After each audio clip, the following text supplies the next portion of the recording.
what do you say to the 40% of California voters who you'll need in order to win, who voted for Trump? How would I need them in order to win, man? Well, unless you think you're going to get 60% of the vote. You think you'll get 60%. Everybody who did not vote for Trump will vote for you. That's what you're saying. In a general election, yes. If it is me versus a Republican, I think that I will win the people who did not vote for Trump. What if it's you versus another Democrat? I don't intend that to be the case. What? So how do you not intend that to be the case? Are you going to ask them not to run? No, I'm saying I'm going to build the support. I have the support already in terms of name recognition. And so I'm going to do the very best I can to make sure that we get through this primary in a really strong position. But let me be clear with you. I represented Orange County. I represented a purple area. I have stood on my own 2 feet and won Republican votes before. That's not something every candidate in this race can say. If you're from a deep blue area, if you're from LA or you're from Oakland, you don't have an experience. But you just said you don't need those Trump voters. Well, you asked me if I needed them to win.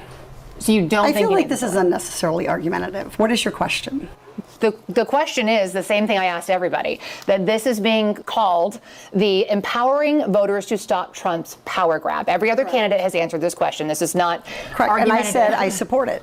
So, and the question is, what do you say to the 40% of voters who voted for Trump? Oh, I'm happy to say that. It's the do you need them to win part that I don't understand. I'm happy to answer the question as you have it written, and I'll answer it. And we've also asked the other candidates, do you think you need any of those 40% of California voters to win? And you're saying, no, you don't. No, I'm saying I'm going to try to win every vote I can. And what I'm saying to you is that... Well, to those voters, okay, so you... I don't want to keep doing this. I'm going to call it. Okay. Thank you. You're not going to do the interview with us? Nope, not like this. I'm not. Not with 7 follow-ups to every single question you ask.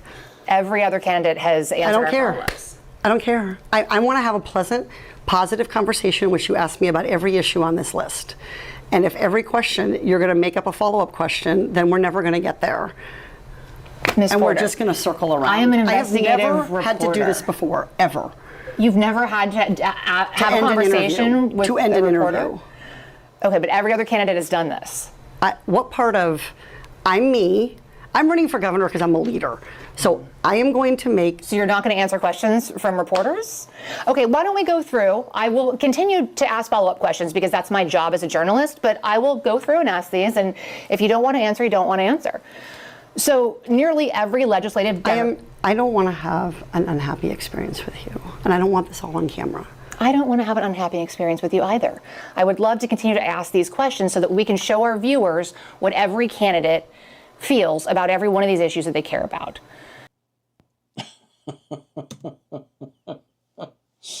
Well, that's my new favorite comedy of the week. Well, the day, but that one's good. So this woman, Katie Porter, who's running for the governor of California. First of all, I'm just going to say, I pray to God they pick this woman. I hope she gets elected because this is going to be a good time watching this.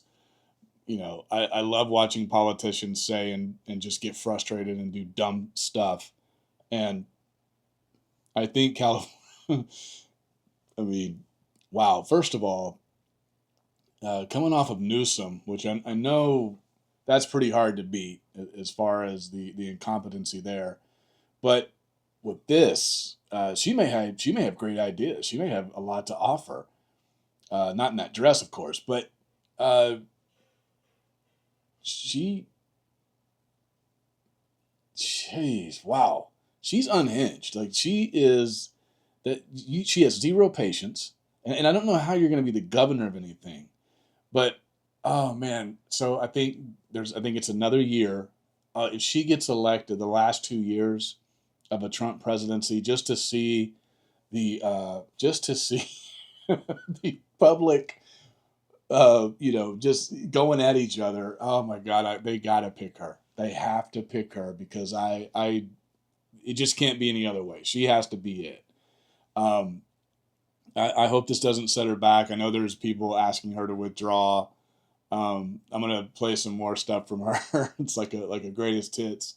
This chick is out of her mind.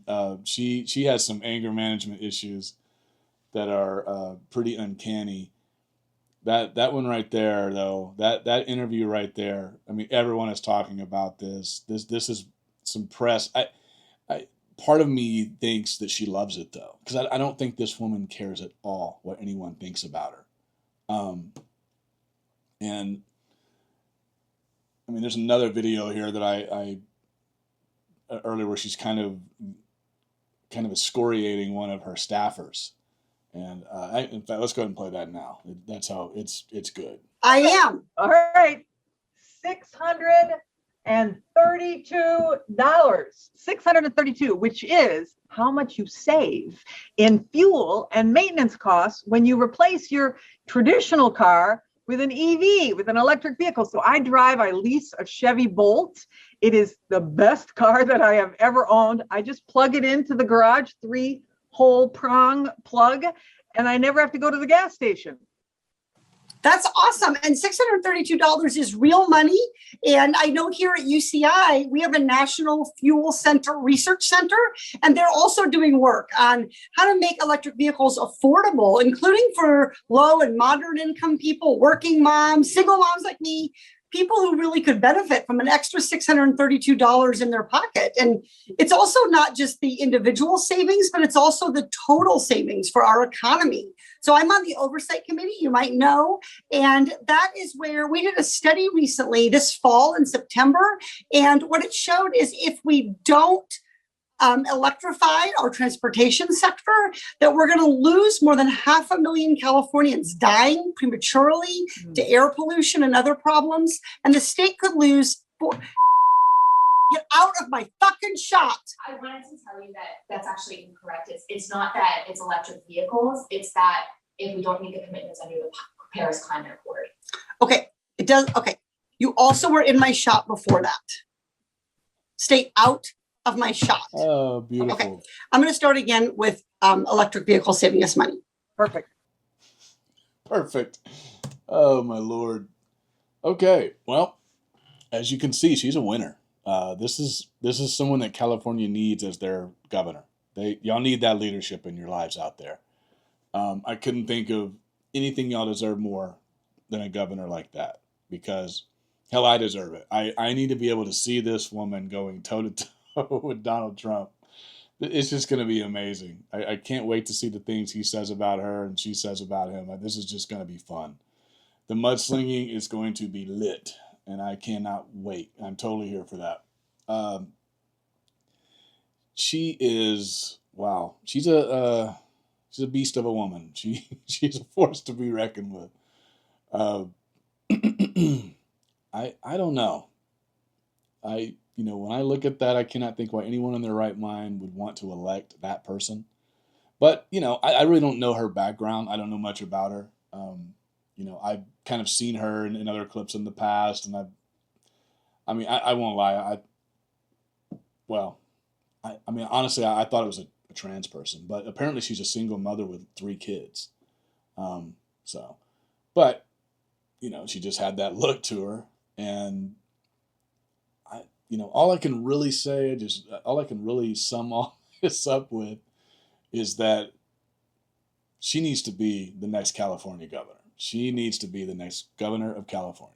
She absolutely needs to be that. There's so much comedy gold there, and it needs to be mined.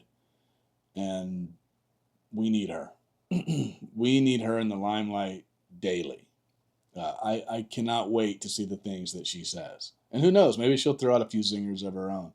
But I love that she just gets that unhinged. Of course, some of that was bleeped out, but I'm wondering if she said her name. I know at one point she was like, Jesus Christ, get out of my effing shot. But part of what was bleeped, I think, might have been the girl's name. I don't know. But the fact that she corrects her, it's just hilarious. And then she's like, realizes like, oh, okay, well, you were in my shot before that. Okay, I'm going to start over. Oh, man. It's just too good. It's just too good. She absolutely needs to be the next governor of California.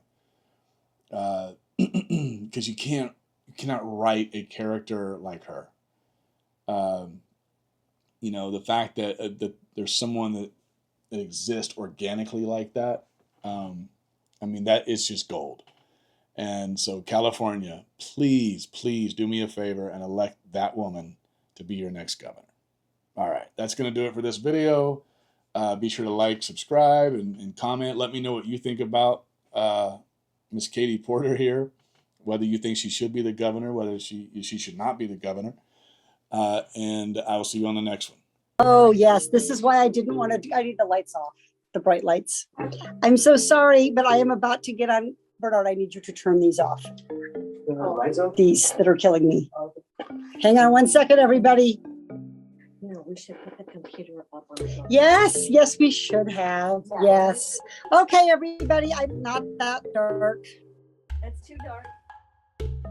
Shot. I wanted to tell you that that's actually incorrect. Okay, you also were in my shot before that. Stay out of my shot. Oh, I'm not giving away my shot. Not giving away my. You know, Maybe she's having a menopausal well, she's moment. made, you know, listen, anything is possible, but she. So on election night, I went to pick up my daughter from water polo practice, and she's 12, and she got in the car and she was crying. And I said, did someone punch you? Like, water polo is a rough sport. I was like, did someone hit you? Did the coach yell at you? What happened? And she said, Mom, Trump won. Trump's gonna win. And what if I get raped and I need to have an abortion? This is from a 12-year-old, my 12-year-old daughter. And so it was really a reminder of how scary this time is for people, and how important it is for Democrats to have strategies, both at the state level and the federal level, to make sure that we can continue to protect people's rights. Get out of my fucking shot.